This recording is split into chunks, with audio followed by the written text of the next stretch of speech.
जी जी जी। तो ये पुना पैक्ट फिर से जो ओरिजिनल जो अवार्ड था, that can we demand to this government now and go to Supreme Court or anywhere?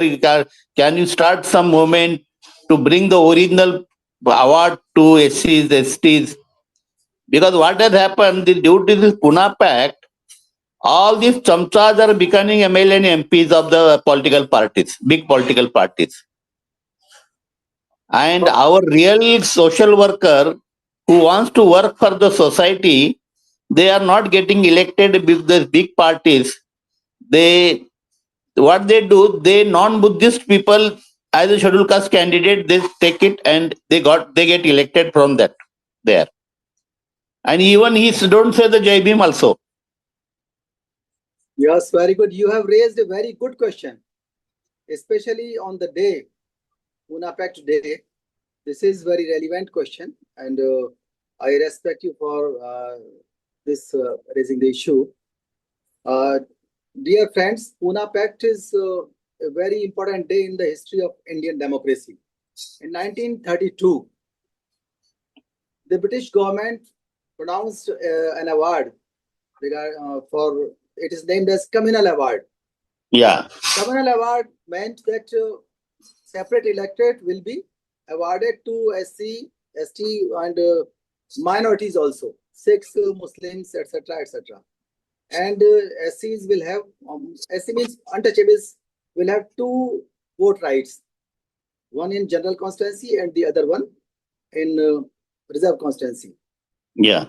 So Gandhiji was very much against this because he knew very well that if they are represented by their own people only, they will fight for their problems, they will fight for their welfare.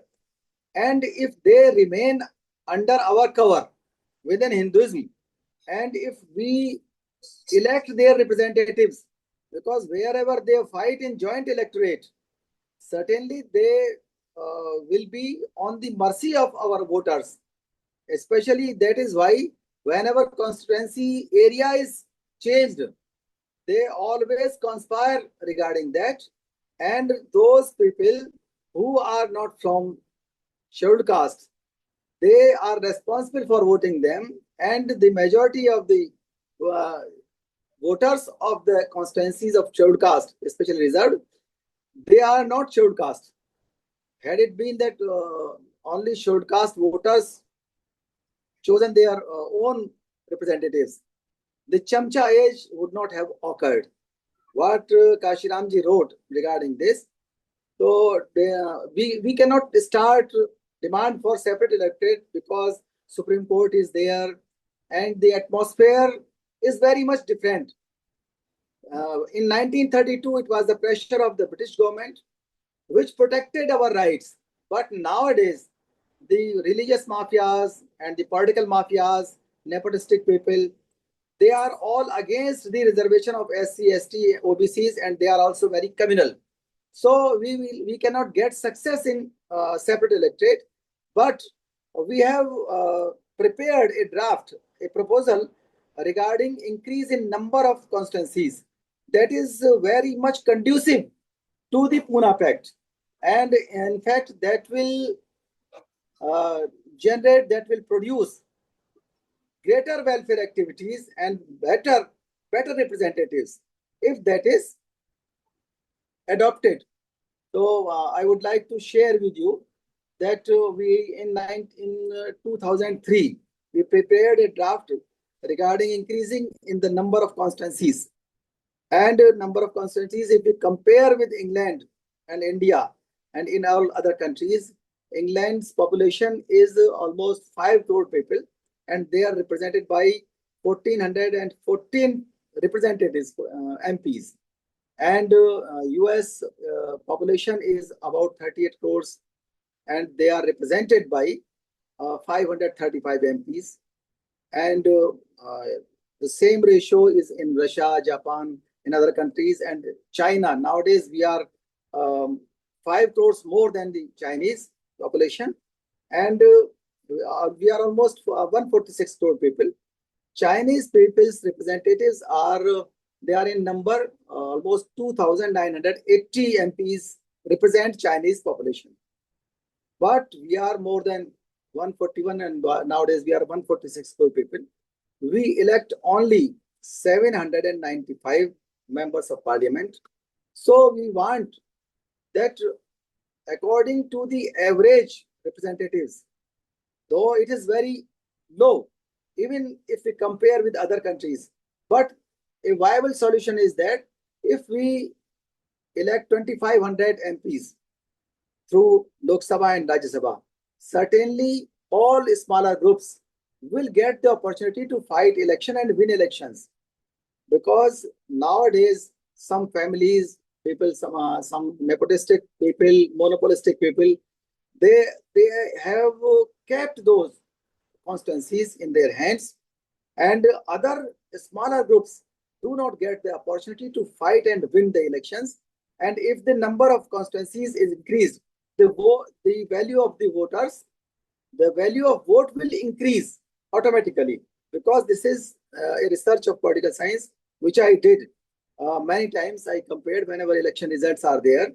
It happens that if constituency is smaller, the value of vote is larger, and if constituency is larger, certainly the value of vote is decreased. So we are fighting for the increase in number. In some states, there is some objection. So we have proposed that the ratio of that state must be in the same way as it was earlier. For example, Tamil Nadu and other smaller states have raised objections regarding the increase, because in northern states, the increase in number is more, and smaller states who have done very good work and they have controlled their population, so they are not benefiting from this principle. So one thing is there, one compromise between the two things is there, that the ratio should remain the same. If the number is twice increased, in every state, they must be doubled. Or if they are increased 3 times, in all states, they must be increased 3 times. So we are fighting for this kind of, this form of system. By increasing the number of constituencies, we will have the same result of the representation as we wanted in the separate electorate system of communal award.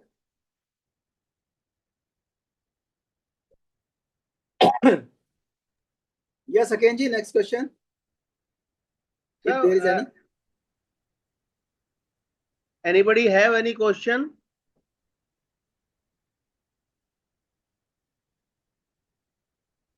Sir, are you listening me all? जय भीम नमो बुद्धाय जय संविधान Jai Bhim, जी, Dr. Doctor Sahab, साहब Jai कैसे हैं Bhim, आप? ठीक है. Ma'am, welcome. So it is requested to please open your video and mute your mic, please. Open your all please open your videos.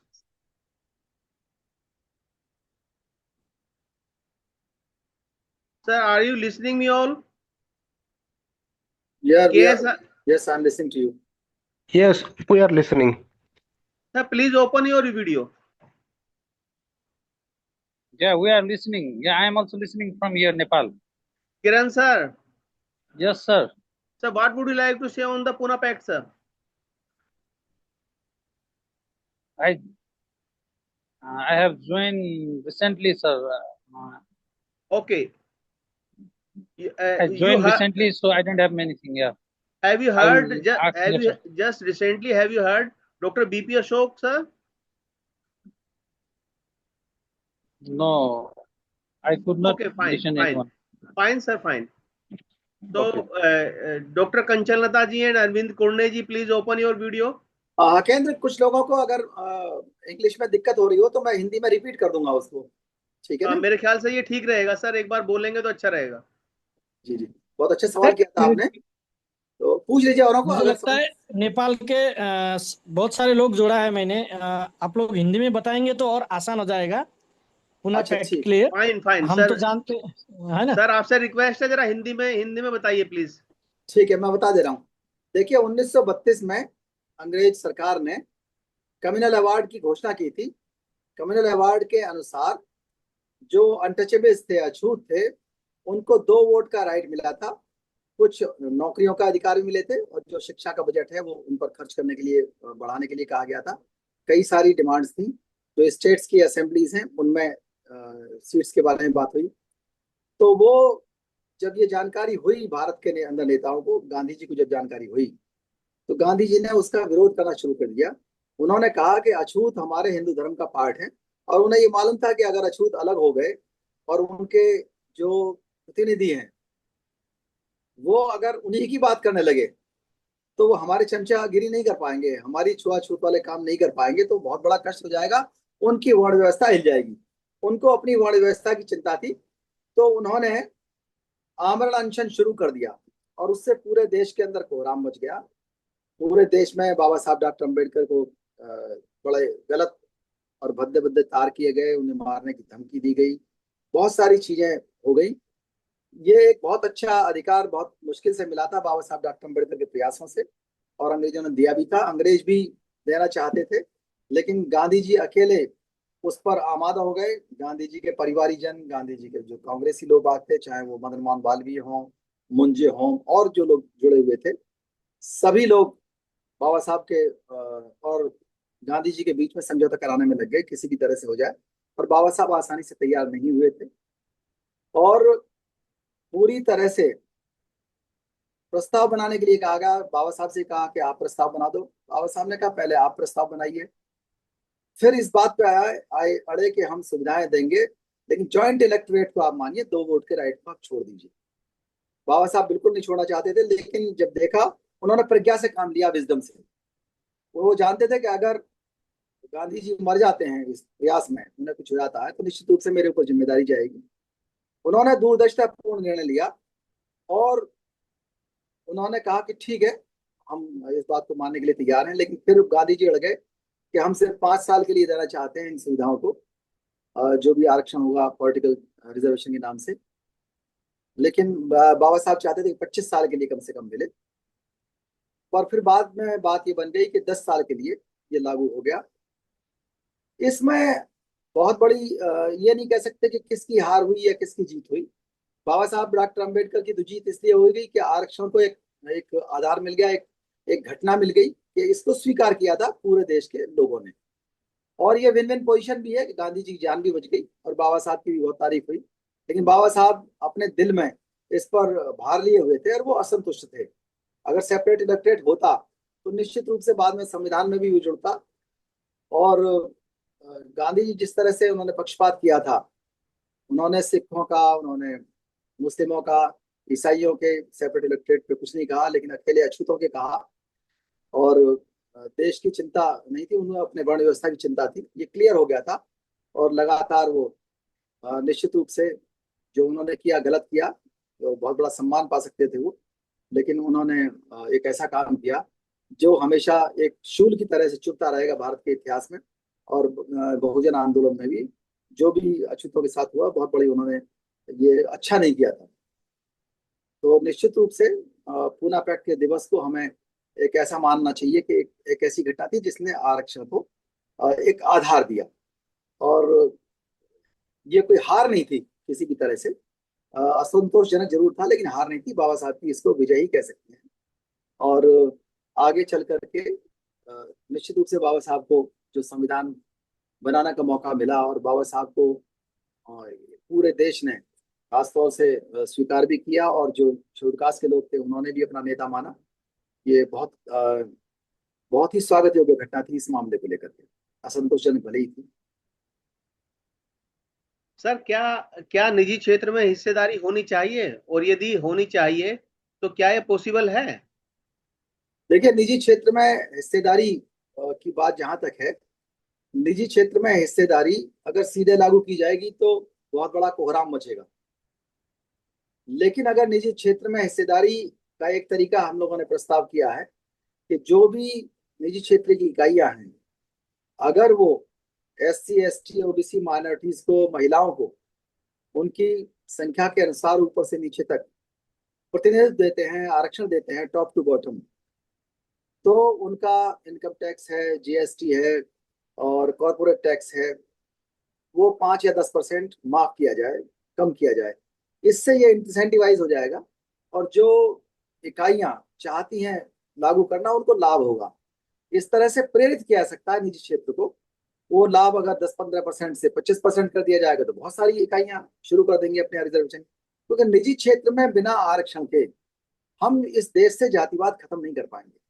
लेकिन निजी क्षेत्र में अगर आरक्षण शुरू हो गया, चाहे वो इसी स्तर से हो कि इकाइयों की मर्जी पर छोड़ दिया जाए और टैक्स माफी करके इंसेंटिवाइज किया जाए, तो ये निजी क्षेत्र में लागू हो जाएगा और लोगों के अंदर होड़ मच जाएगी निजी क्षेत्र की इकाइयों में कि हम लोगों को स्वीकार करें, लोगों के साथ इंटरेक्ट करें, और उससे फिर इंटर मैरिज, इंटर डाइनिंग, ये सब चीजें भी बढ़ेंगी और जो रक्षा क्षेत्र है, अन्य क्षेत्रों में भी रिप्रेजेंटेशन बढ़ेगा। तो क्या जनरल सीट पर अमीरों को अप्लाई करना चाहिए? देखिए, अगर किसी को ये लगता है कि मैं जनरल हो गया हूं, अगर किसी को ये लगता है कि मैं ब्राह्मण हो गया हूं, मैं ठाकुर हो गया हूं, या मैं बनिया हो गया हूं, तो ना अप्लाई करे, तो जनरल सीट से अप्लाई करे, शेड्यूल कास्ट सर्टिफिकेट ना बनवाए। लेकिन एक बात है, अगर किसी ने एक बार अपने आप को जनरल डिक्लेयर कर दिया तो वो डिक्लेरेशन उसके भी खिलाफ आगे चल के यूज किया जा सकता है, उसके खिलाफ यूज किया जा सकता है। मान लीजिए उसके साथ कोई दुर्घटना हो गई, छेड़खानी हो गई किसी लड़की के साथ या लड़के के साथ मारपीट हो गई, तो जब वो SC/ST एक्ट का क्लेम करेगा कि मैं SC/ST हूं, तो उससे कहा जाएगा, उसके खिलाफ जो वकील खड़ा होगा कि आप तो SC/ST नहीं है, आपने तो जो एडमिशन लिया है, जो सिलेक्शन लिया है, जो नौकरी ली है, वो जनरल सीट से ली है, तो आपको क्यों SC/ST माना जाए? तो जज भी कहेगा भाई बात तो सही है, आर्गुमेंट भी सही है।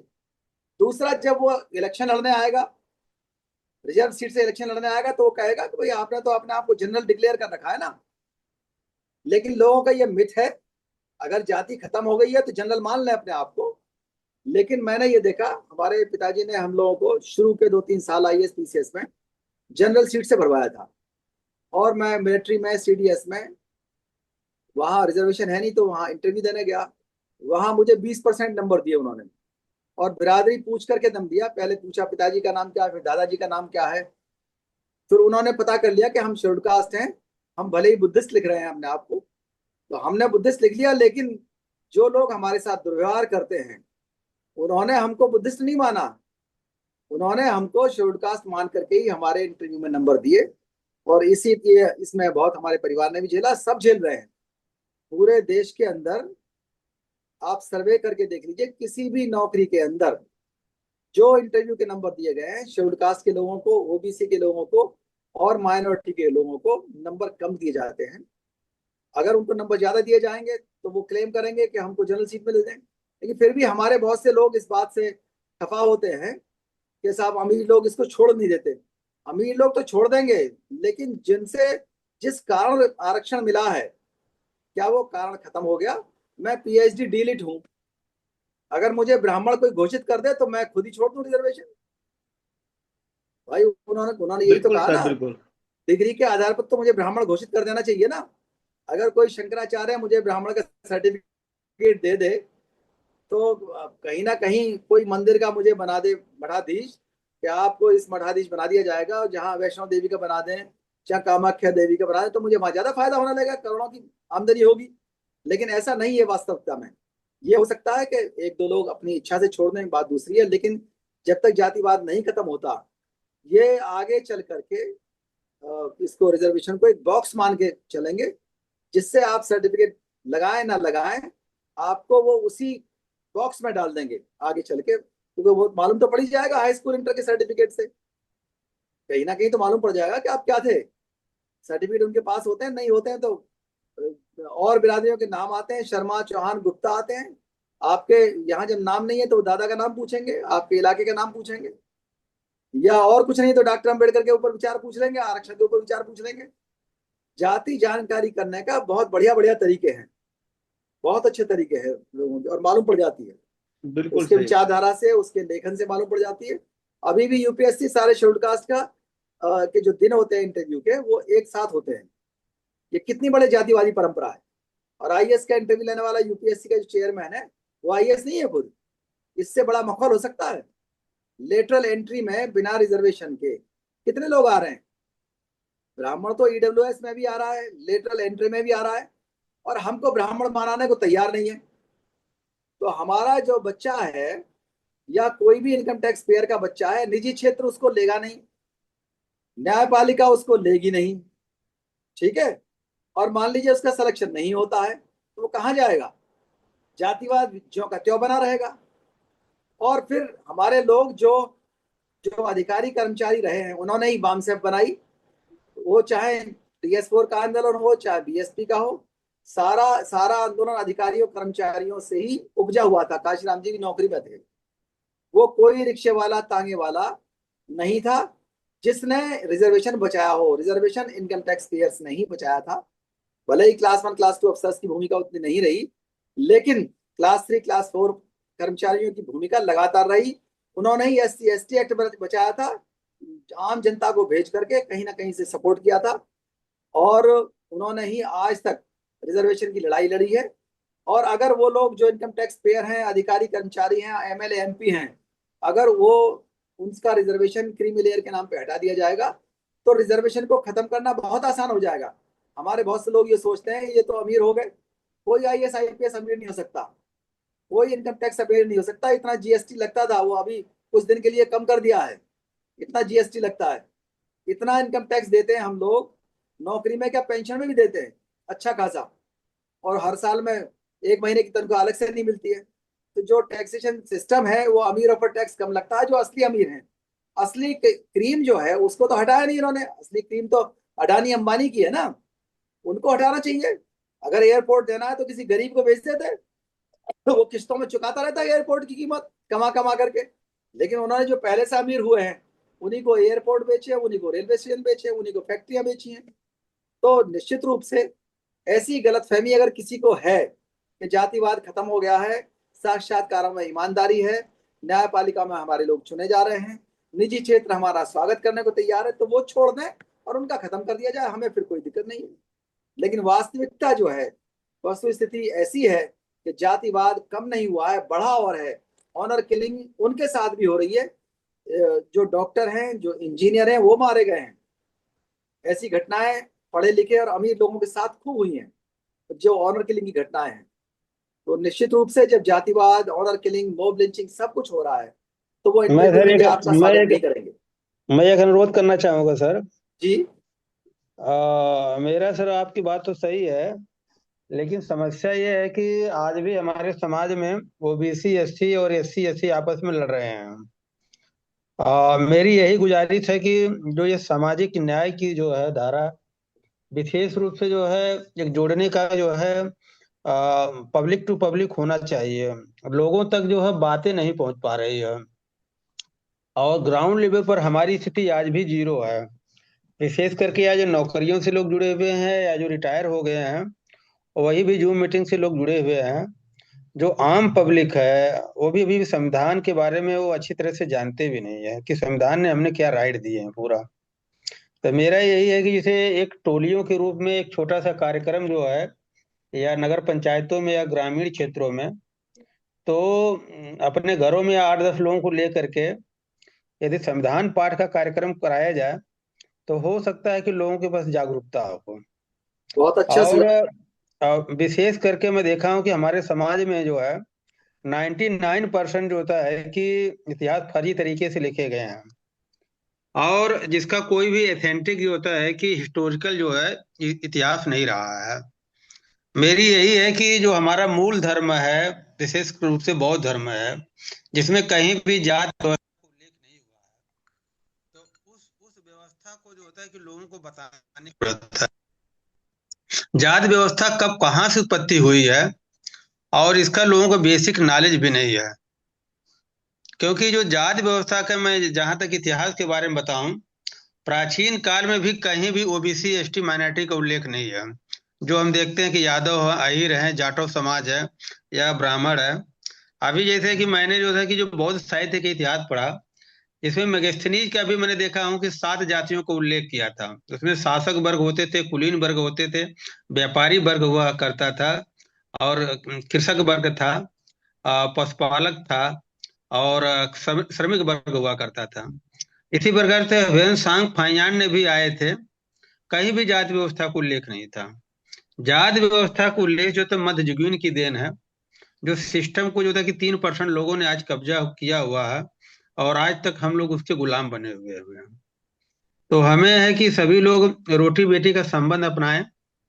बहुत बढ़िया। साथ में जो है कि जब तक हम रोटी बेटी का संबंध नहीं अपनाएंगे तो जाति व्यवस्था खत्म नहीं होगी, इससे बढ़ती जाएगी। तो मेरा यही अनुरोध है कि हम लोग आपस में मिल बैठ करके किस प्रकार से जो था कि जाति व्यवस्था पर प्रहार किया जाए। बाबा साहब ने 22 प्रतिज्ञा किए हैं, तो हम लोग केवल एक ही प्रतिज्ञा उनकी पूरी की जाति विहीन समाज कैसे बनाया जाए। आज मैं देख रहा हूँ कि SC आपस में लड़ रहा है, ओबीसी में लड़ रहा है, आदमी एक दूसरे से बात नहीं करना चाहता है।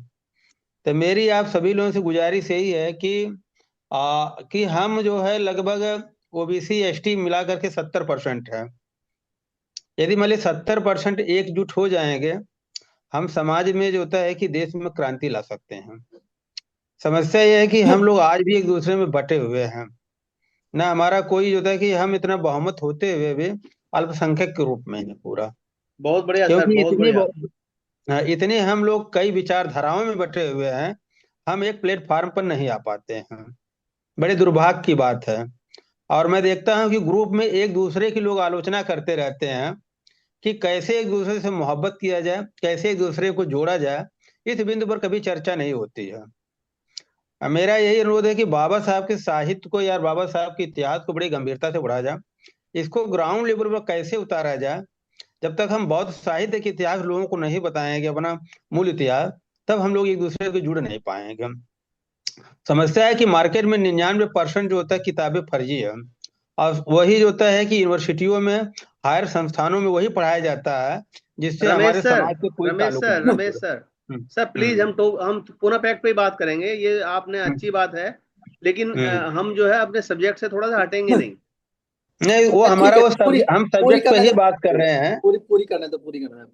हाँ, मेरा ये रमेश जी बताएं सर। नहीं, आप बताओ, पूरी करो अपनी बात।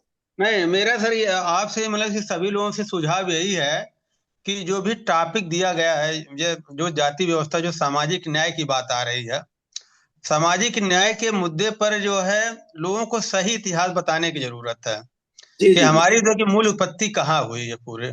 बहुत अच्छी बात है। तो मूल सर बताएं। मैं बात का समर्थन करता हूँ। ये समस्या वाकई बहुत अच्छी आपने चीज बताई है। इसमें मैं आपको स्पष्ट कर दूं, पिछले करीब 25-30 साल से सम्यक प्रकाशन काम कर रहा है और जगह जगह पुस्तकें ले जाता है, जिसमें जितने भी बहुजन समाज के आइकॉन थे, चाहे वो बाबा साहब हैं, चाहे देश के आइकॉन हैं, चाहे पेरियार हैं, चाहे ललित सिंह यादव हैं, जितने बहुजन समाज के आइकॉन हैं, करीब करीब 100 आइकॉन हैं, उसके ऊपर उनका किताब सस्ती किताबें वो बेचते हैं और किताबों की उपलब्धता बढ़ी है। दिक्कत हुई है हमारे क्लास 1 क्लास 2 अधिकारियों से और हमारे नेताओं से। ये लोगों ने बाबा साहब जो संविधान है, संविधान का एक तो अध्ययन नहीं किया, दूसरा एक बहुत अच्छा डॉक्यूमेंट हमारे पास है, बीपी मंडल ने 2 साल की मेहनत करके, उसको मैं ये मानता हूँ ये लगभग हिंदू कोड बिल के बाद में दूसरा ऐसा वो है डॉक्यूमेंट जिसका स्वागत उतना हुआ नहीं हमारे पिछड़े समाज में जितना स्वागत होना चाहिए। अगर इसको लागू करने के लिए लगातार क्रीमी लेयर हटाने के लिए, निजी क्षेत्र में रिजर्वेशन लाने के लिए, reservation in promotion for OBC के लिए बात होती तो बहुजन एकता घटती नहीं। बहुजन एकता घटाने का जो काम है वो उन लोगों ने किया जिन्होंने मंडल कमीशन पढ़ लिया था और उसकी काट ढूंढ ली, और reservation in promotion to SC करने के साथ साथ उन्होंने ओबीसी का नहीं किया, जो बीजेपी वालों ने शुरू किया था ना, ये कॉन्सिक्वेंशियल सीनियरिटी। बिल्कुल राइट बात है। और उन्होंने एक शगुफा छोड़ दिया, जबकि रिजर्वेशन इन प्रमोशन पहले चला रहा था, करना चाहिए था, ओबीसी के लिए भी होता, ओबीसी के नेताओं ने उसकी डिमांड ही नहीं की, तो प्रेशर नहीं बन पाया। अब हम ये चाहते हैं कि लोग संविधान और मंडल कमीशन, हिंदू कोड बिल, इसको ले जा करके ये लोग कैडर कैंप्स में अपने बताएं। हमने उसका सारांश भी बना रखा है मंडल कमीशन का, वो आपको भिजवा भी देंगे। और जो हमारे बहुजन आइकॉन्स हैं उनकी जो छोटे छोटे स्पीचेस हैं, उनके कार्यक्रम है, वो कार्यक्रम हो भी रहे हैं। और मैं देख रहा हूँ पिछले 3-4 साल में बहुजन एकता फिर दोबारा से बढ़ने लगी है।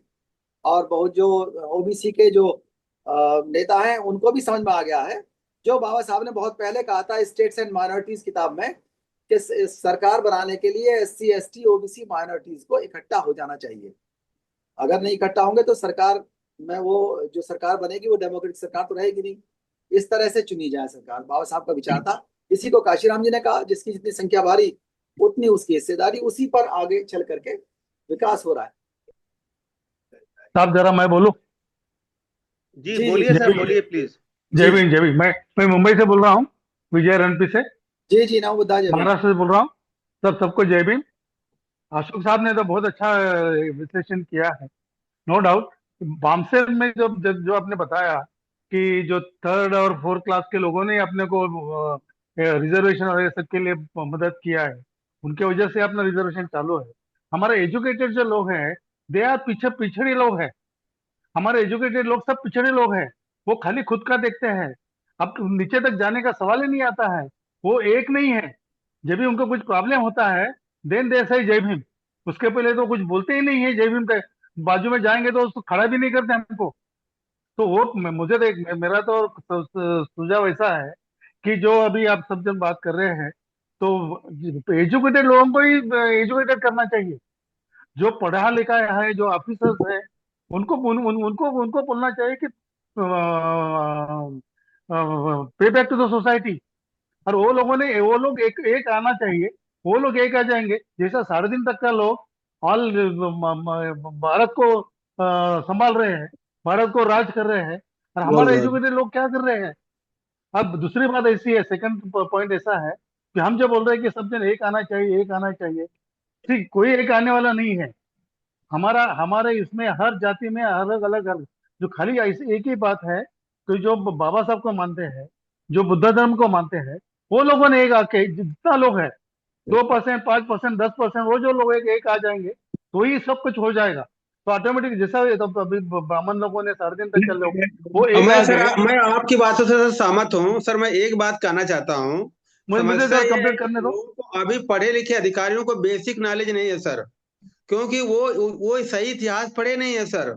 मेरे जो है कि काफी OBC SC के अधिकारी हैं, उनको बेसिक नॉलेज नहीं है सर। जो आज हम लोग जूम मीटिंग के माध्यम से बात कर रहे हैं, बहुत लोगों को जानकारी नहीं है सर। समस्या यही है, बिना नॉलेज के हम एक दूसरे को जोड़ नहीं पा सकते हैं। मैंने लगभग सैकड़ों अधिकारियों कर्मचारियों को जो होता है कि विशेषकर OBC को मैंने काफी जो होता है कि मतलब कि इधर प्रयास भी किए हैं।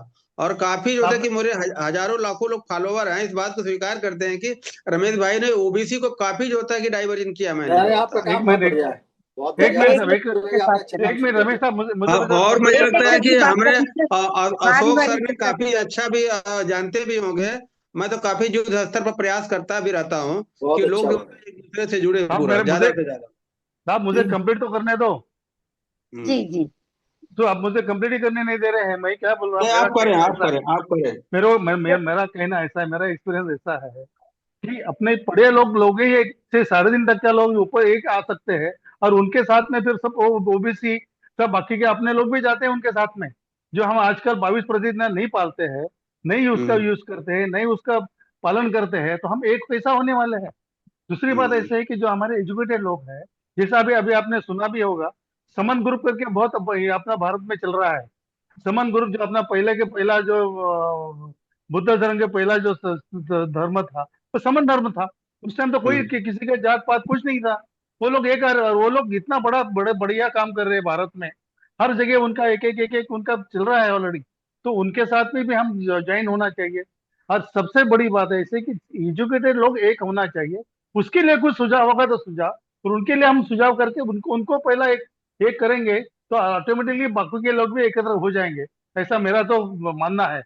जय भीम। जय भीम। राइट सर गजानन जी कुछ कहना चाह रहे हैं, गजानन प्रसाद जी। जी गजानन जी बोलिए सर। सर जय भीम। मैं पुणे से गजानन पड़गन जी। सर मेरा थोड़ा ऑथेंटिकेट एक सर्वे हमने किया था महाराष्ट्र में। जब कहीं 100% कहीं 100 रोजगार अगर आता है मार्केट में, तो उसमें से 92% रोजगार प्राइवेट सेक्टर में जाता है। जी 8% रोजगार केवल गवर्नमेंट सेक्टर में रहता है। और 8% में से हम बात कर रहे हैं केवल 13% रिजर्वेशन की। तो हम कहाँ हम और वो एससी कैटेगरी में देखेंगे तो उसमें भी लगभग 59 कास्ट है अलग अलग। तो परसेंटेज वाइज देखेंगे तो हमारा जो रेशियो है 1102 कास्ट है, एससी में जी 1102 कास्ट है। नहीं 59 एससी में 1102 कास्ट है इंडिया में पूरे में। यस पूरे इंडिया की बात कर रहे हैं आप। Yes 1102 yes 1102। तो सर हम 8% जो सरकारी जॉब है उसके ऊपर रिजर्वेशन की बात कर रहे हैं हम। तो हम कहाँ तक पहुंच पाएंगे उसके सर अगेंस्ट में अगर दूसरा हम देखेंगे तो 1945 के बाद जब जापान खड़ा हुआ था अपने पैर पे तो उन्होंने उनकी जो बारकुमिन कम्युनिटी है जापान की उन्होंने गवर्नमेंट को रिजर्वेशन मांगा था। उनको 50% रिजर्वेशन दिया गया। 50% रिजर्वेशन 100% वो इम्प्लीमेंट हो गया। और उसके बाद जब उनको लगा कि हमें अभी रिजर्वेशन की जरूरत नहीं है तो उस बारकुमिन कमेटी ने जापान गवर्नमेंट को रिक्वेस्ट किया कि हमारा रिजर्वेशन अब निकाल के ले लो, विड्रॉ कर लो, हमें जरूरत नहीं है। हम कब तक उस रिजर्वेशन के बैसाखी पे चलेंगे? देखिए रिजर्वेशन बैसाखी नहीं है। सर जी रिजर्वेशन को बैसाखी मत मानिए। रिजर्वेशन तो एक अपना डिफेंस मैकेनिज्म है, अपनी जान बचाने की चीज है। एससी एसटी एक्ट भी बैसाखी नहीं है। जो रिजर्व सीट है वो भी बैसाखी नहीं है, क्योंकि आज भी 70,000 अत्याचार हमारे लोगों के साथ होते हैं। हमारे डॉक्टर इंजीनियर ऑनर किलिंग के शिकार हो रहे हैं। और जो पढ़े लिखे लोग हैं उनके ट्रांसफर पोस्टिंग उनकी फर्जी जांचें होती हैं, वो भी उत्पीड़न का शिकार हो रहे हैं। और अगर वो मान लीजिए हमारे पढ़े लिखे लोग बाग अगर वो ब्राह्मण बना दिए गए हों या क्षत्रिय बनाए गए हों या बनिए बना दिए गए हों तो बात दूसरी है। ऐसा नहीं हुआ है। साक्षात्कार में चाहे वो शेड्यूल कास्ट का किसी का अमीर का बेटा हो चाहे गरीब का बेटा हो, बहुत स्थिति खराब हो जाती है। ये रियलिटी है। और रिजर्वेशन को आप अपने आप छोड़ दीजिए, कोई दिक्कत नहीं है, लेकिन जाति तो खत्म हो। जाति के खिलाफ अभी एक अच्छा आदेश आया है हाई कोर्ट का, उसको लेकिन उसका दुरुपयोग भी हो सकता है और सदुपयोग भी हो सकता है। ये हमने बहुत पहले शुरू की थी इसकी एक्सरसाइज मेरठ में, जब मैं एसपी सिटी था और एसपी क्राइम था, कि गाड़ियों के ऊपर जातियों के नाम ना लिखे जाएं। और उस पर बहुत आर्टिकल लिखे हमने। एनाइलेशन ऑफ कास्ट एक्ट के बारे में भी मैं करीब 15-20 साल से लिख रहा हूँ।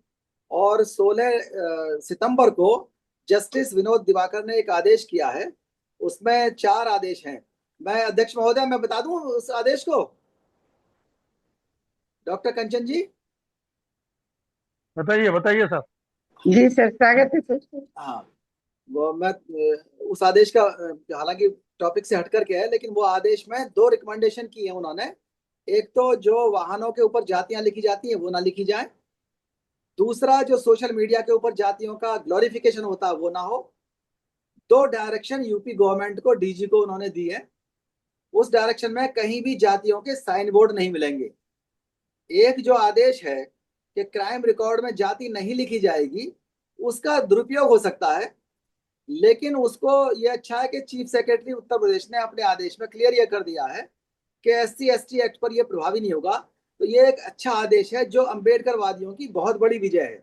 और बाबा साहब की किताब एनालिसिस ऑफ कास्ट की एक बहुत बड़ी विजय है। ये पहला आदेश है जो जाति के खिलाफ है। अभी तक अनटचेबिलिटी के खिलाफ तो रहता था और आरक्षण के खिलाफ हो जाता था, लेकिन जाति के खिलाफ किसी जस्टिस ने आदेश दिया है। लेकिन इसका दुरुपयोग कर सकते हैं लोगों को इकट्ठा ना होने दें, लोगों के खिलाफ जातिवाद का आरोप शेड्यूल कास्ट के ऊपर ही लगाने लगे, पीड़ित के ऊपर ही लगाने लगे, वो तो बात दूसरी है। लेकिन ये एक अच्छा आदेश आया है जिसमें 4 चीजें हैं। चारों बिंदुओं पर चर्चा भी आवश्यक है। उस आदेश के ऊपर भी कभी हम लोग इकट्ठा हो जाएंगे। तो ये एक अच्छा आदेश है, इसको मैं बताना चाह रहा था आपको। तो और बाकी तो और कुछ लोग कहना चाहते हैं तो बता दें, फिर मैं लास्ट में थोड़ा कंक्लूड करूंगा। 92% और 8% के बारे में क्या कहना चाहेंगे सर जी आप? जी, मैं देखिए जो अच्छी बात है ये जो प्राइवेट सेक्टर है, जब तक प्राइवेट सेक्टर के अंदर रिजर्वेशन नहीं होगा तब तक जाति इस देश से 100 साल में खत्म नहीं होगी। क्योंकि जो इंटर मैरिज की जो रेट है वो 4 से 6% आया है। ये 4 से 6% हर साल 1% बढ़ेगा भी, तब भी के लगभग 50 साल लग जाएंगे जाति का जो किला है उसको उसको हिलने में, और 100 साल लगेंगे हटने में। लेकिन अगर निजी क्षेत्र में आरक्षण आ गया, निजी क्षेत्र में आरक्षण आने का हमने प्रस्ताव ये दिया था कि निजी क्षेत्र की जो इकाइयां अपने यहाँ SC ST OBC माइनॉरिटी और महिलाओं को जगह देती हैं ऊपर से नीचे तक, तो उन निजी क्षेत्र की इकाइयों का जो टैक्स है उसको 5 या 10% कम कर दिया जाए, उनको छूट दी जाए, ताकि वो आकर्षित हों रिजर्वेशन इन प्राइवेट सेक्टर देने के लिए। तो उनमें एक होड़ मचेगी और वो विरोध नहीं कर पाएंगे, भाई हम तो कंपेल नहीं कर रहे हैं आपको निजी क्षेत्र में। लेकिन ये हमने प्रस्ताव बना करके लगभग 10 साल से इसका प्रचार कर रहे हैं और निश्चित रूप से उस पर काफी लोग तैयार भी हुए, इस लोगों को अच्छा लगा। कई पार्टियों को भी कहा, जो पार्टियां हमसे जुड़ी हुई हैं हमने उनके मैनिफेस्टो में भी इसको दिलवाया है कि ये मैनिफेस्टो भी जुड़े, क्योंकि निजी क्षेत्र में अगर हो गया तो हम इस यात्रा को, एनाइलेशन ऑफ कास्ट जो जर्नी है बाबा साहब की, इसमें हम 25 साल में सफल हो सकते हैं, जिससे इंटर डाइनिंग, इंटरेक्शन और इंटर मैरिज की जो रेट है बहुत तेजी से बढ़ेगा। और फिर जो डिफेंस है और न्यायपालिका है उसमें भी लोग लिए जाने लगेंगे। पर निजी क्षेत्र सबसे बड़ा क्षेत्र है जिसके अंदर आरक्षण की मांग हमारे नेताओं को अवश्य करनी चाहिए। अगर SC ST OBC के नेता करने लगेंगे, माइनॉरिटी के नेता करने लगेंगे, तो ये हो भी जाएगा। कोई असंभव काम नहीं है। जिस तरह से प्रस्तावित हमने किया है ये कोई असंभव काम नहीं है, सिर्फ इंसेंटिवाइज तो कर रहे हैं, हम किसी को कंपेल नहीं कर रहे। पहले जब इस पर डिस्कशन हुआ तो अजीम जी, प्रेम जी, एयरटेल वाले, इन सब लोगों ने खिलाफ शुरू की कि हम देश छोड़ के चले जाएंगे। लेकिन अगर इस तरह से लागू किया गया जिस तरह से हमने प्रस्तावित किया है टैक्स माफी वाला, तो लोग कोई देश छोड़ने की धमकी नहीं देगा। और जिसको नहीं अपनाना, ना अपनाए, वो घाटे में रहेगा, लेकिन जो अपना लेगा उसको 5-10% टैक्सों में छूट मिलेगी। या सर, अध्यक्ष जी डॉक्टर कंचन लता जी कुछ कहना चाहती हैं, हैंड जी, रेज किया है। बिल्कुल कंचन बिल्कुल। मैम, आप अपना माइक अनम्यूट कीजिए प्लीज। वो मालिक हैं जो अध्यक्षता कर रही है, तो वो तो सबको रोकेंगे भी, सबको कह भी सकती हैं और खुद भी बोल सकती हैं। जी सर, थैंक यू सर। जय भीम, नमो बुद्धाय, जय संविधान। सर पहले तो मैं माफी चाहूंगी, मैं विलम्ब से जुड़ पाई, अभी बस बाहर थी मैं थोड़ा सा। और बातें तो बहुत सी है, और जो क्रांति है की है वहां के बच्चों ने आपके नेपाल में, तो अपने नेपाल के साथियों को मैं मतलब शुभकामनाएं देती हूँ, बधाई देती हूँ। और हम लोग मिलजुल कर काम करेंगे जरूर। हम इस पे काम, ये बहुत सही समय है अपनी वहां विचारधारा को इम्प्लीमेंट करने का, जैसे यहाँ पर है वहां पर भी हमने देखा है कैसे कैप्चर कर रखा है। दूसरी बात, सबसे बड़ा दुख ये होता है जब हमारे साथी कहते हैं कि हमें रिजर्वेशन खुद ब खुद छोड़ देना, हमें बैसाखी। भाई आप हमारे बच्चे जो 100% वाले हैं वो नहीं वहां लेंगे, आपको पता है। और सर जैसे बता रहे थे, तो वही बात है कि हम नाम अपना छुपा लें, सरनेम छुपा लें, लेकिन हमारे पहुंचने से पहले हमारी जाति वहां पहुंच जाती है। तो ये तो बिल्कुल बेकार की बदनाम करने वाली उन लोगों ने करा रखा है कि मतलब नहीं, हम बैसाखी, ये हमारी बैसाखी ने एक पैर रखने की ये जगह है। हमारी मजबूरी है, हाँ बैसाखी जी, नहीं है, बिल्कुल सर, मजबूरी हमें है। क्या जरूरत थी। कहाँ जाएंगे अधिकारियों के बच्चे, इनकम टैक्स पेयर्स के बच्चे? जी सर, कहाँ जाएंगे? अब मैं बिल्कुल। PhD डिलीट करके, आज तक आप इतनी बड़ी डॉक्टर हैं, आपको किसी ने अभी तक ब्राह्मण कहा है? नहीं सर, वही बात है ना कि आप इतने मतलब सीनियर डॉक्टर हैं, रिटायर भी हो गई हैं और भी सेवा कर रही हैं पूरी तरह से। आपको किसी ने आज तक ब्राह्मण की डिग्री नहीं दी होगी, ना किसी ने हमें दी आज तक। सारी डिग्री आए मेरे पास। जी जी, नहीं। और फिर वो आपके बच्चों को देखिए, जैसे आपके हमारे बच्चों के जो UPSC वगैरह में कितने हाई रैंकिंग उनकी होती है, उसमें इस बार भी हमारी बच्ची लेकिन को इंटरव्यू में नंबर कम दिए गए, उसमें जी, से उसको दिक्कत हुई। इंटरव्यू में कम देंगे आप। पहले भी बिटिया दामाद को इंटरव्यू में नंबर बहुत कम मिले थे। मेरे जो साले हैं वो IAS है, लेकिन उनको नंबर 300 में से 95 नंबर मिले थे। आप सोचिए कितना बड़ा अन्याय है, सिर्फ इसलिए जी कि वो IAS का लड़का था और IAS होने जी जा रहा था। तो आप उनके साथ अन्याय देखिए ना कितना है। अगर वो जी छोड़ सर, दें, अगर वहां UPSC में सरकारी नौकरी में ना जाएं, तो निजी क्षेत्र में हमारे IITians को नौकरी नहीं मिल रही है। मैं ये खुद जानता हूँ, कानपुर का IIT लड़का है, वो 10 साल से नौकरी, बहुत हल्की नौकरी कर रहा है निजी क्षेत्र में। सर सरकारी नौकरियां निकल नहीं रही हैं। जी। एक मुंबई IIT का लड़का है, हैंडीकैप है, और वो जो है PhD है सर। वो बेचारा इतना परेशान है, झारखंड का है, कि जो उसको स्टाइपेंड थोड़ा बहुत मिलता था उसमें अपने खर्चे के लिए अपने माँ बाप को भेजता था। तो कई बार मैंने उसकी मतलब हेल्प की है फाइनेंशियल, और उसको जॉब नहीं मिल, उसकी जॉब यहाँ आई थी मगर उसमें मतलब अब सारी चीजें एकदम क्लियर हो गई, सारी पिक्चर, कि वो कहीं ना कहीं ऐसे अटका देते हैं कि वो कोर्ट में केस है मगर उसको ज्वाइनिंग नहीं दी गई।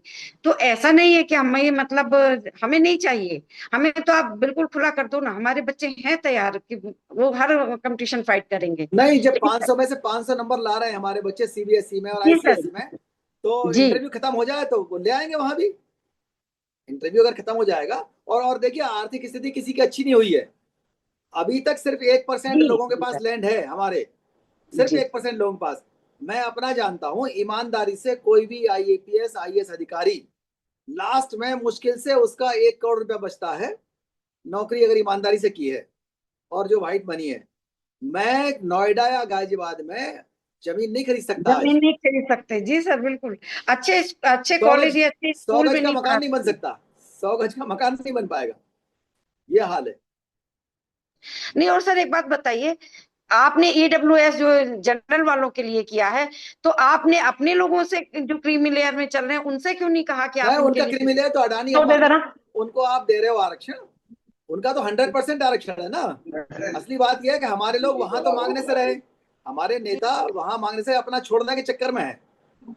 अपना जिसको छोड़ने का आनंद है वो छोड़े, लेकिन ये बात के साहब हमारे लोग खा गए, कई लोगों ने रिट डाल रखी है 10-12 परिवारों के खिलाफ, और ये नहीं सोचते कि आज आज तक भी जो रिजर्वेशन की लड़ाई लड़ी है, भैया एक बोतल और दे दो। वो रिजर्वेशन की लड़ाई जो लड़ी गई है, वो मान्यवर काशीराम जी के साथ में सबसे ज्यादा क्लास 3 क्लास 4 के लोग आए थे, क्लास 1 क्लास 2 के लोग तो बहुत कम आए थे। वो सब इनकम टैक्स पेयर शुरू किए, उन्होंने ही चंदा दिया। जो बिल्कुल बेचारे हैव नॉट्स थे वो तो लीडरलेस थे, वो लीडरलेस थे। और क्लास 1 क्लास 2 तो तब आ गए जब ट्रांसफर पोस्टिंग की बात हो गई, बाद में आए, पहले वही लोग थे। बढ़िया सर, बढ़िया सर। मुझे कुछ कहना है कि कुछ लोग आंध्रा से भी हैं, जी जी, तो कुछ लोग अगर वो कहना चाहते हैं, अपनी बात रखना चाहते हैं तो रख सकते हैं। क्यों नहीं, बिल्कुल अध्यक्ष महोदय से परमिशन दिलवाइए। ओके, कोई अपनी बात नहीं रखना चाहता? कोई सवाल किसी का? Arvind Kurne ji please please speak up, unmute yourself sir. Narayan ji को भी देखो कहाँ है, आज दिखाई नहीं दे रहे। Yes, hello Jai Vimal. Samuel Ratna, yes sir, speak up hello Jai please. Vimal.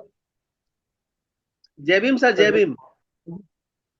This is Samuel Ratna Kumar from Visakhapatnam. Uh, I'm not familiar with the Hindi, but I can understand Hindi. आवाज कम करो भैया।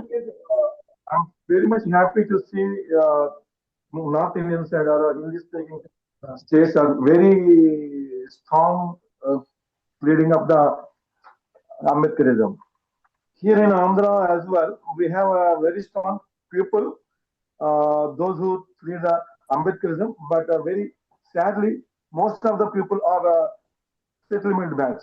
Sorry to say this. They are they sell our rights to the politicians or the upper caste people for money. They are not strong enough. They won't stand for the right cause. They just go for business, making money by using a card, SCST card. What can I say more than this?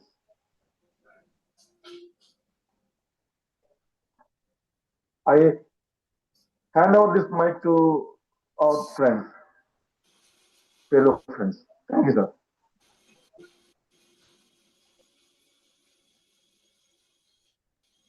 Your question is not clear, sir. Voice was not audible.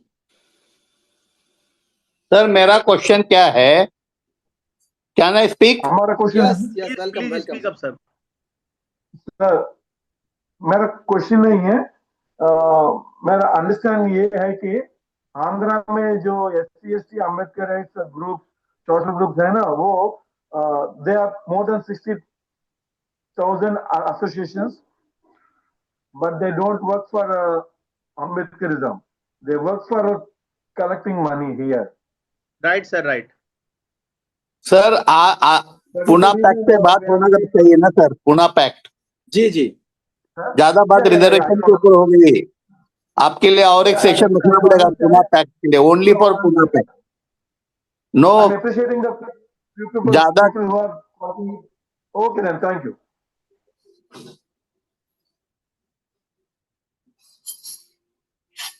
पुण्य sir बोलिए please.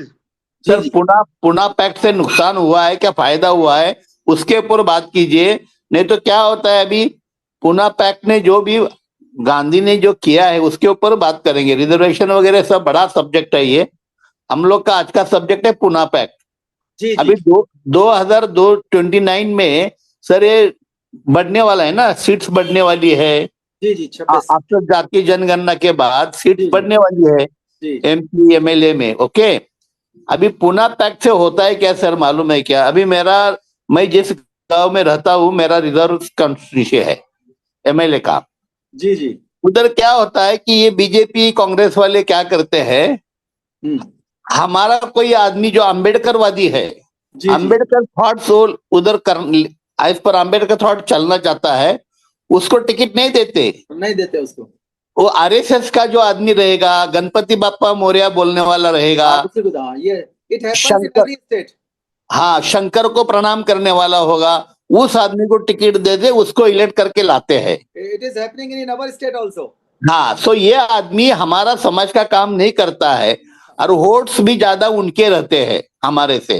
जी जी तो ये दिक्कत आ रही है, उसके लिए sir क्या कर सकते हैं वो सोचो। बिकॉज एवरी कॉन्स्टिट्यूंसी रिजर्वेशन से आप शायद लेट ज्वाइन किए थे। नहीं मैं सर क्या है कि सब जगह प्रॉब्लम्स यही है, हम कितना भी रिजर्वेशन लाओ कितना भी सीट्स बढ़ाओ, लेकिन हम लोग हमारे कैंडिडेट को आदर्श के वोट के ऊपर डिपेंड रहना पड़ता है तो ये इलेक्ट करके आता है। और ये लोग नहीं चाहते कि बाबा साहब का विचारधारा वाला आदमी इलेक्ट होके आए। बिल्कुल आपका जो कथन है, तो उसके लिए क्या करें? Your doubt is very clear and right also. देखिए आज हम जिस समय रह रहे हैं, जिस समय सोच रहे हैं, जिस समय बोल रहे हैं, इस समय सुप्रीम कोर्ट की स्थिति, इस समय जो अन्य एजेंसीज हैं उनकी स्थिति, संसद की स्थिति इस तरह की है कि संख्या कम नहीं है। SC ST OBC के लोग हैं, अच्छे खासे MP हैं, लेकिन वो सब चमचा एज वाले हैं, चमचा वाला काम करते हैं, हमारे काम नहीं करते। जो पुना पैक्ट की स्थिति थी कि पहले हम चुनेंगे 3 लोगों को, उसके बाद से उनमें से चुने जाएंगे, ठीक है ना, फिर हमारा वोट पड़ेगा। वो प्राइमरी इलेक्शन वाला तो लागू ये करने नहीं देगा कोई भी आदमी। और बाबा साहब ने जो संविधान बनाया उस समय तक वो सेपरेट इलेक्टेड वाली बात भी एक तरफ रख दी गई थी, वो हट गई, लागू नहीं हो पाई। तो अब वो लागू नहीं होगी। अब सिर्फ एक चीज है कि हमको कैडर कैंप्स लगा करके एक प्रचार करना है कि हम अपना जो प्रत्याशी है, हम प्रत्याशी वो चुने जो अम्बेडकरवादी हो, संविधान का समर्थक हो। हमने नारा लगाना शुरू किया उत्तर प्रदेश में, जो उसका फायदा भी हुआ है कि संविधान के दुश्मन को ना टिकट दो ना वोट दो, प्रत्याशी को परख लो, मैनिफेस्टो देख लो। हम सिर्फ उसी को वोट देंगे जो हमारे 85% के बीच से हो, सामान्य सीट पर हो चाहे रिजर्व सीट पर हो। रिजर्व सीट पर भी अम्बेडकरवादी को वोट देंगे तो वही हमारे वेलफेयर का काम करेगा। और जो अनरिजर्व है वहां पर हम OBC को या माइनॉरिटी को वोट देंगे, या हमारा अपना आदमी खड़ा होगा जनरल से उसको वोट देंगे। लेकिन हमको जब सबसे अच्छा नहीं मिलेगा तो सबसे कम खराब को देंगे। But at any cost we will not support any Manuvadi candidate only because he has been given ticket from our Bahujanvadi parties और सोल्ड आउट द टिकट्स। अगर हमारे नाम पर, जैसे यहाँ निषाद पार्टी है, निषादों के नाम पे पार्टी बनाई और ठाकुर को MLA बना दिया, उसी तरह से बसपा ने भी, सपा ने भी ब्राह्मण ठाकुरों को इतने सारे टिकट दे दिए कि सरकार तो बन गई, लेकिन वो सब छोड़ करके भाग गए। फिर सरकार बन गई, जब भी बनती है वो एक तो कानून नहीं पास होने देंगे कोई भी। 5 साल की सरकार चली लेकिन कोई भी OBC के लिए, SC के लिए ऐसा कानून पास नहीं होने दिए। बिल्डिंगें बनी, सब चीज बनी, लेकिन जो काम होना चाहिए था उस स्पीड से नहीं हो पाता। क्योंकि अगर हमने उनको टिकट दे दिया है तो निश्चित रूप से वो लोग MP MLA हमारी वोट के आधार पर तो आ जाते हैं, उनका वोट हमारे लोगों को नहीं मिलता। तो ये ध्यान रखना है, हमको ट्रेनिंग देनी है अपने गांव वालों को, अपने दोस्तों को, मित्रों को, कि हम एक ऐसा माहौल बनाएं कि किसी भी तरह से हमारे जो 85% का टिकट और वोट है अब तो 90% हो गए हम लोग, और ये 90% का टिकट और वोट वो 10% के गोले में ना जाए किसी भी हालत में। जब उनके गोले में नहीं जाएगा तो निश्चित रूप से हम अम्बेडकरवादी कैंडिडेट को चुन पाएंगे, who will protect our welfare rights. ये हम लोगों की स्ट्रेटजी, और ये कामयाब है। इसके लिए डाटा भी हमारे पास है, और वो तो खैर लंबी बात हो जाएगी। उसमें एक्सपेरिमेंट भी किए हमने कई डिस्ट्रिक्ट्स में, और उसका फायदा बिहार में भी हुआ था, जिला पंचायत इलेक्शंस में भी हुआ, और यहाँ यूपी असेंबली इलेक्शन में भी हुआ। लेकिन निश्चित रूप से इसको अपनाना पड़ेगा, हर वोटर को समझाना पड़ेगा। यही नारा है हमारा, संविधान के दुश्मन को ना टिकट दो ना वोट दो, प्रत्याशी को देख लो, मैनिफेस्टो देख लो। ये 2 लाइन का नारा है, इसने बहुत कमाल किया है। बहुत बढ़िया। किसी साथी का कोई और क्वेश्चन हो? अध्यक्ष महोदय अगर मुझे सुन रही है तो बात करनी है 2 मिनट। Doctor Kanchlata ma'am. जी सर, कोई सवाल है शायद गुलाब सिंह सर का? सर स्वागत है आपका। मेरी आवाज आ रही है तो मैं शुरू करूं? Yes sir, please. हाँ जी, सबको जय भीम, और अशोक साहब को जय हिंद। रिटायर्ड डीसीपी हूं मैं भी, तो आपको जय हिंद करता हूं। मैं इसकी बात करता हूं अपने जो पूना पैक्ट की। जहां तक मैं पूना पैक्ट को समझ पाया बाबा साहब आम्बेडकर के हिसाब से, तो उनका कहना था कि एक सवर्ण के लिए सीट हो और एक SC ST के लिए अलग से उनकी रिजर्व जो आपके प्रतिनिधि को चुनने के लिए सीट हो। अब वो तो गांधी जी ने टांग अड़ा दी है, लेकिन बाबा साहब का कॉन्सेप्ट तो हमारे पास अभी भी है।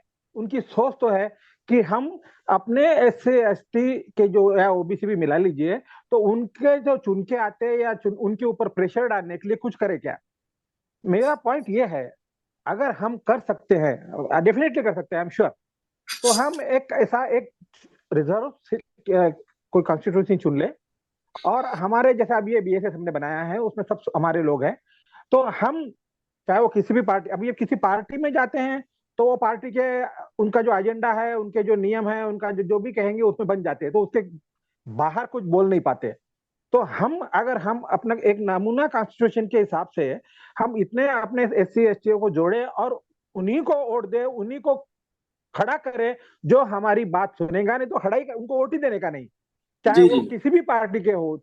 अगर ऐसा मुझे पता है हम कर सकते हैं, अगर हमने एक नमूना शुरू किए तो हम इतना सोशल उस माहौल में उस एरिया में कोई भी नमूना चुनकर हम बोलेंगे कि जो हमारी को हम जो जिसको चाहेंगे, जो हमारी बात मानेगा, जो हमारे कोई भी कानून बनाती है सरकार, तो उसमें SC के लिए, ST के लिए, OBC के लिए वो लागू है नहीं है, फायदेशीर है नहीं है, कोई एक्शन हो रही है उसमें अपना अपना अधिकार रखेगा, चाहे उनकी पॉलिटिकल पार्टी का स्टैंड कुछ भी हो।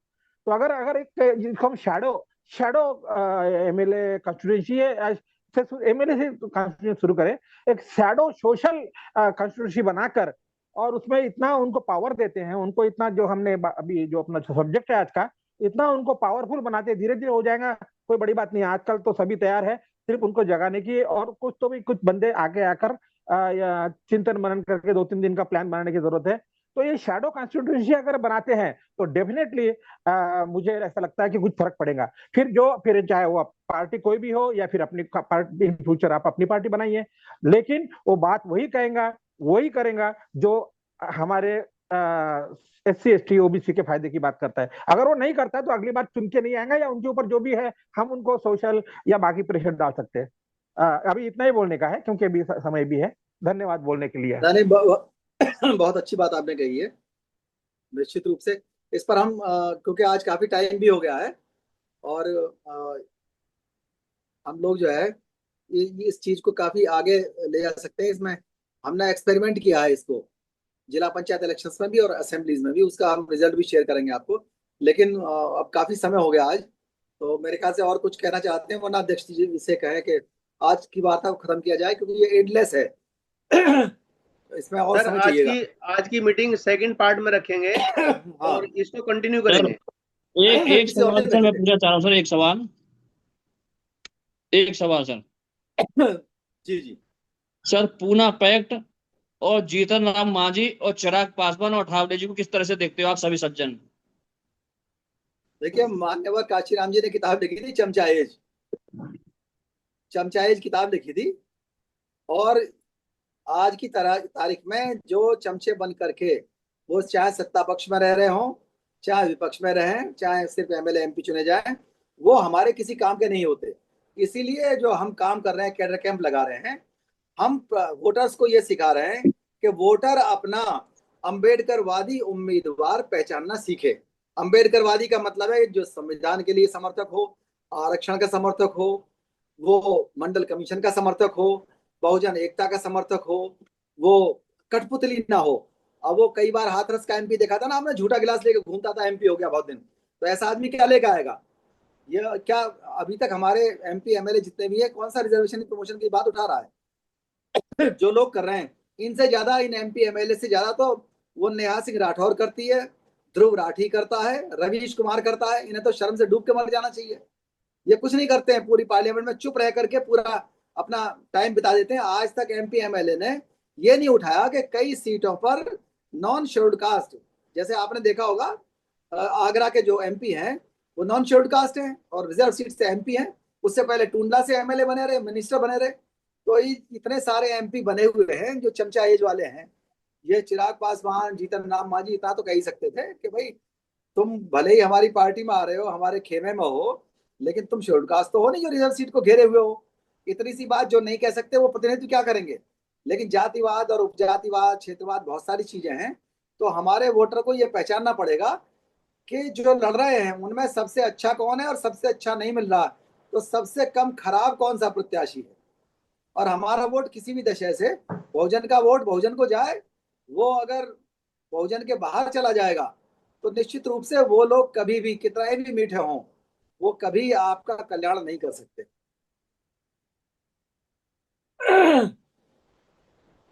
Thank you sir. अध्यक्ष जी, कंचनलता मैम। जी सर। सर मैम बहुत कौन? अच्छी मीटिंग। जी कंक्लूड कर।